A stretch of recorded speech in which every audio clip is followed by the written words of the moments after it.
ఆ, బాగుందండి. పిల్లలను చాలా ఎంకరేజ్ చేస్తూ ప్రోగ్రామ్స్ పెట్టారు. నిజంగా చాలా బాగుంది. వాళ్ళలోని టాలెంట్ని బయటికి తీస్తారు కదా, అది మాకు చాలా హ్యాపీగా అనిపించింది.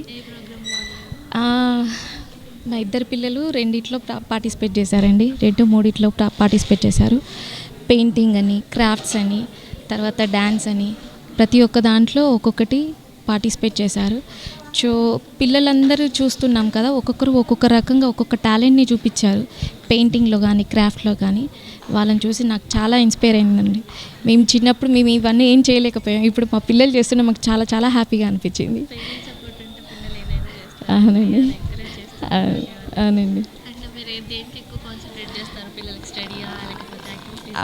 యాక్టివిటీస్ మీదనే ఉంటాయండి. డ్యాన్స్ కానీ, పెయింటింగ్ కానీ, లేకపోతే ఈ క్రాఫ్ట్స్ కానీ, కొంచెం చిన్న చిన్న క్రాఫ్ట్స్ మేము చేస్తూ ఉంటాం ఇంట్లో. వాళ్ళు కూడా పిల్లలు చూస్తూ అలవాటయ్యి వాళ్ళు కూడా చేస్తుంటే మాకు ఎంకరేజ్మెంట్ అనిపించింది. ఓ వీళ్ళకి కూడా క్రాఫ్ట్ నేర్పిస్తే వీళ్ళు కూడా నేర్చుకోగలుగుతారనే ఫీలింగ్ అనిపించింది. సో మాకు అప్పుడు మేము చేస్తుంటే వాళ్ళు చూస్తున్నారు, చేస్తున్నారు. వాళ్ళకు కూడా అలవాటు అవుతుంది, తెలుస్తుంది. అవునండి. చేశారండి. Varunika, Ishita. Varunika dance and craft, Ishita పెయింటింగ్లో చేశారు. Thank you.